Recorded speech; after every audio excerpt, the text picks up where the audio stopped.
कहा जाता है कि मुक्ति के दाता हैं विष्णु भगवान और उन्हीं का यह है मुक्तिनाथ मंदिर, जहाँ पर बहती है 108 धाराएं और इन धाराओं में स्नान करने से जीवन के सभी पाप मुक्त हो जाते हैं।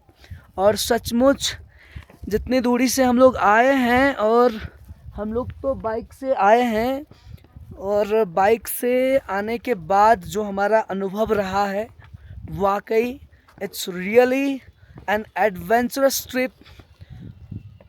650-700 किलोमीटर का ये जो एडवेंचरस ट्रिप है, उसके बारे में क्या ही कहना। अब ये तीसरा दिन है, तकरीबन 32 घंटे का हमारा बाइक का ये जो ट्रिप था ये कंप्लीट हुआ। अब हम वापसी चलते हैं और रास्ते में घूमते जाएंगे, क्योंकि 7 दिन का भंसार है साहब, अभी तो 3 दिन हुआ है। तो देखते हैं कहाँ कहाँ घूमते हैं और कहाँ कहाँ आप लोगों को दिखाते हैं।